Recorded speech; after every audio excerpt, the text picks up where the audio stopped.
Morning.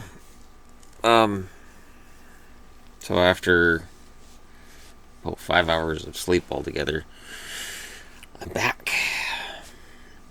It's Sunday, and power rankings just kind of do that. It's kind of like going to a rave, except without the partying or the music or those really cool glow sticks. Maybe I should start using glow sticks for the power rankings. Make it like a rave. It's a stupid idea. I don't know why you guys brought it up. Okay, let's get into this morning's action. And I mean this morning's. There's two of them starting at 9:30 my time, which is 12:30 Eastern. And we're starting with Philadelphia and Washington. Philadelphia 22, 16, and 8 overall. On the road, they're 9, 8, and 4. At home, the Washington Capitals are 18 and 7, which stands out against their 28, 15, and 4 record. There are some very, very good home teams in the NHL this year, and Washington's one of them. And Philly's road record is middling. And if they want to get into the playoffs and be, considered a real threat to do something, they have to be dangerous on the road. The goaltenders haven't been named. My guess is, Holtby's been named. My guess is it'll be Elliott after Neuberger started yesterday, barring some injury to Brian Elliott, and goaltenders are getting hurt a lot right now.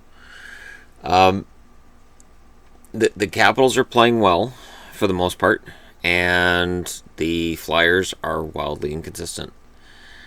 But they have been on an upswing. So this game is going to be a heck of a lot of fun to watch, and I'm definitely going to watch it. It's one thing with me with Sundays now, that is my guaranteed day off of the week. My other day off is going to be like this past week, it was Thursday. Now the week coming up, it's going to be Wednesday. So Wednesday and Sunday. Don't you really, really, really like my days off? I know I do. That's fun. Anyways, that's scheduling for you. That's just how it works. Not much I can do, except sit here and talk to you guys when I can and do videos when I can, which is sometimes tricky, like this past week when I worked 37 and a half hours. But yeah, the Washington-Philly game, I really think Washington should win this. Philly's on a back-to-back. Washington at home. Come on, coming off of a very recent loss against Montreal, they should be pretty angry today. I'd look for Angry Ovechkin. Angry Ovechkin can take a 5-minute for boarding and get a hat trick in the same game.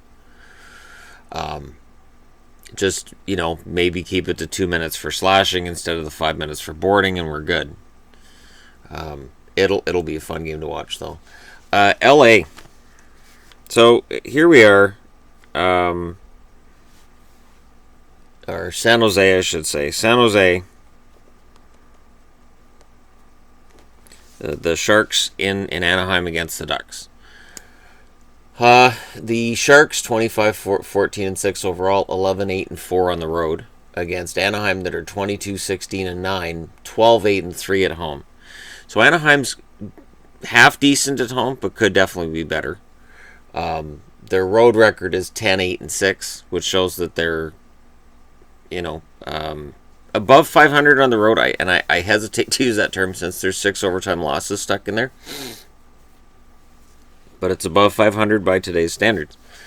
If you have more wins than losses, it doesn't matter about the overtime losses. San Jose is good on the road, though. And this should be a very solid game between two teams that really don't like each other because it's California. California teams do not like each other. There's no love lost when you have two California teams playing against each other. I really think that the Ducks are on their way up. The Sharks are above them points-wise, but I really think this game could swing it. The Ducks are currently sitting with 53 points, and San Jose has 56. So if Anaheim can win this one in regulation, it's 1 point. 1 point separating Anaheim and San Jose. And I'm over anxious to get to LA, obviously, since I started talking about them, and then I'm like, wait, that's not the game I'm previewing, because LA is a really fascinating part of all this. But let's go and move on to the next game on the schedule this morning. And this morning, Vegas plays Carolina. It's the only matchup they'll have in Carolina this year, and it's an interesting one. Vegas 30, 11, and 4. Colorado, Carolina. My brain will wake up, I promise. Carolina 21, 17, and 8. Carolina's 10, 6, and 4 at home, which is good. It's above 500. But Vegas is 12, 9, and 2 on the road.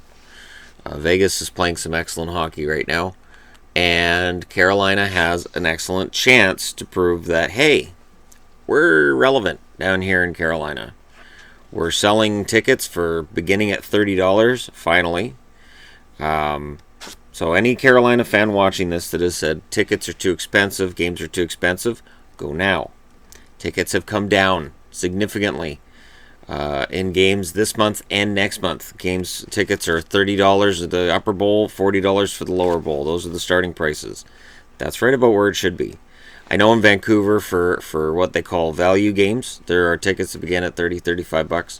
The Colorado Avalanche game that we're going to next week, they were, I think it was $50 or $60 a ticket, and that was lower bowl, which is crazy.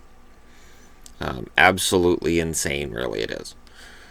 But Carolina is finally pricing its tickets according to the team's successes, or not successes. And that'll draw fans into the stadium. I look forward to seeing whether Carolina looks a little more full than they did the last time I watched a game from Carolina.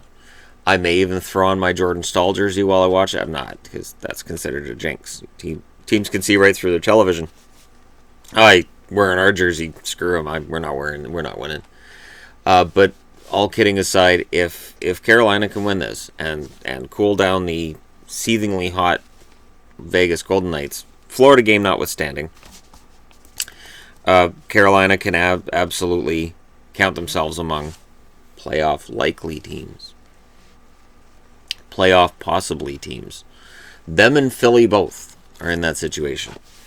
So while we're talking about teams that are in that position to get into the playoffs, let's talk about two that are playing each other today that could very well fall right out, both of them, because they've already fallen out.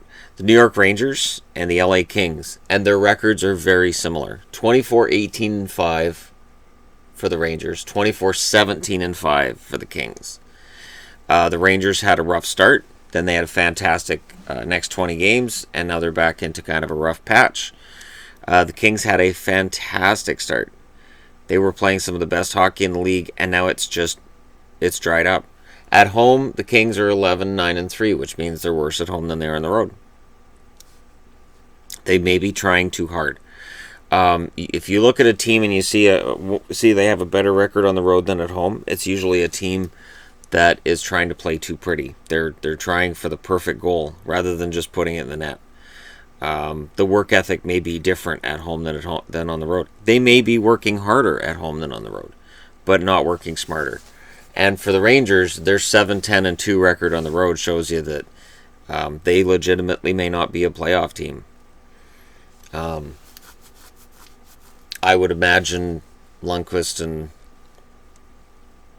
and Quick, although the way things have been going, I wouldn't blame them for putting in Kemper and seeing if that'll turn around their fortunes. You've got to win this game if you're the Kings. There's no risk, or there's a risk. There's no room for error. They're sitting with 53 points. They're tied with a bunch of teams with 53 points, but by percentage points on the winning percentage side of things, they're out of the playoffs right now. If they win, and if San Jose loses in regulation, then suddenly, look, we're back in the playoffs. But I've been pushing for the Kings to turn things around for the last 3 weeks, and they just haven't. I don't understand it, because they have a good team. They have a good team. They have great goaltending, and I'm not sure why it's fallen so far off over the last almost a month now, but it's really fallen off for them. And for the Rangers, at least with the Rangers, we can kind of trace back what's going on. Shattenkirk being out is going to hurt them, but they just don't have the depth to absorb it. I remember, looking at the sheet, and when it said, that Shattenkirk was out and he was injured, and Rangers recall Anthony DeAngelo, I thought, oh man, that's such a chasm between Shattenkirk and DeAngelo. And if they're gonna put somebody in the lineup, to try to replace Shattenkirk, it's just not gonna work. He's just at a different level than other players on the team, and that's why they gave Shattenkirk a decent amount of money and some security, but it's ugly for the LA Kings right now. It's really, really ugly. All right, last up, Vancouver and Winnipeg. Vancouver 18, 22, and 6 overall, which is ugly, but they're 11, 10, and 3 on the road. They're better on the road than at home. The Jets 27, 13, and 7 overall, 16, 3, and 1 at home. I'm not taking the Canucks in this one. The Canucks are coming off of losing a game in Edmonton where, they rightfully lost. And the Jets are just so lights out at home, and Hellebuck is playing so well. And even if they go with Comrie, whoever, it doesn't matter. I just don't see the Canucks breaking through. Even Besser at this point, it's started to it's really, really, really cooled down for Besser. And I don't know how much of it might be lingering injury and how much of it is just all of the pressure of the world is upon you as a rookie. It sometimes would feel that way for Vancouver Canuck. So this one is one of those ones that I look at and I say, well, that could be really ugly. The Jets could win this one by a lot. The Jets are playing better than their recent record necessarily shows. And, even without Scheifele, they're a very dangerous team offensively. Blake Wheeler's been fantastic. And Dustin Byfuglien's look good too. So when you look at this on paper and just practically, Vancouver's overmatched. And it could be another long night for fans in Vancouver, but we're kind of used to them at this point. At least we should be. I know I am.